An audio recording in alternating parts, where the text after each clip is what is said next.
Georgia, linebacker Natrez Patrick, who had a misdemeanor drug charge dropped earlier this week, also faces a January court hearing for an alleged probation violation after he tested positive for marijuana, a solicitor told the Atlanta Journal-Constitution. According to the report, the drug test was administered after Patrick, who was on probation for an October misdemeanor marijuana arrest in Athens, Georgia, was arrested in nearby Barrow County, Georgia on December 3 for misdemeanor marijuana possession. That charge was dropped Thursday, and Patrick's lawyer, William Heelan III of Winder, Georgia, told the AJC that Patrick passed a Yuga-administered drug test within hours of the arrest. The Barrow County arrest triggered a probation violation in Athens-Clarke County, and Athens-Clarke County Solicitor C.R. Chisholm said the subsequent drug test was standard in such situations.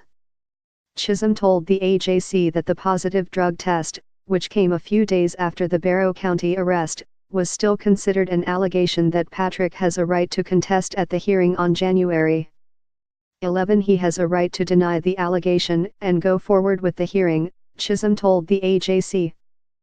The District Attorney's Office of Barrow County dismissed criminal charges against Patrick on Thursday.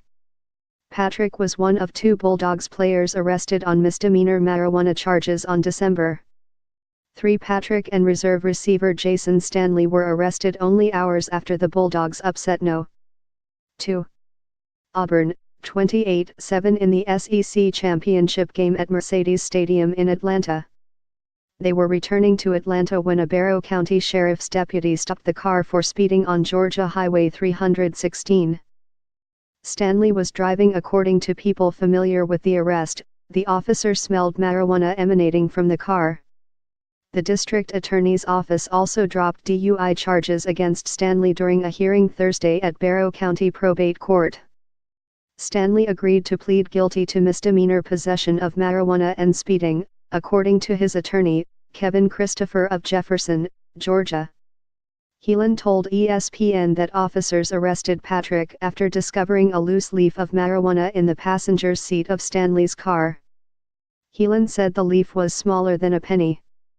When you get into someone's car, you're not going to search it to see if there's marijuana in the car, Heelan said. My client didn't know the marijuana was there. If you're sitting on a little piece of marijuana that you didn't know was there, you're not knowingly in possession of it. In a video released to media last week by the Barrow County Sheriff's Office, Stanley claimed ownership of the marijuana and is seen pleading with officers to not charge Patrick. It's my car, though, Stanley said in the body cam footage. Please hear me out, please, please, please. It wasn't immediately known whether Patrick would be available when the No. 3 Bulldogs take on No. 2. Oklahoma, in a college football playoff semifinal at the Rose Bowl game presented by Northwestern Mutual on New Year's Day. Georgia Athletic Association policies mandate that student athletes be dismissed from the team following a third drug-related incident.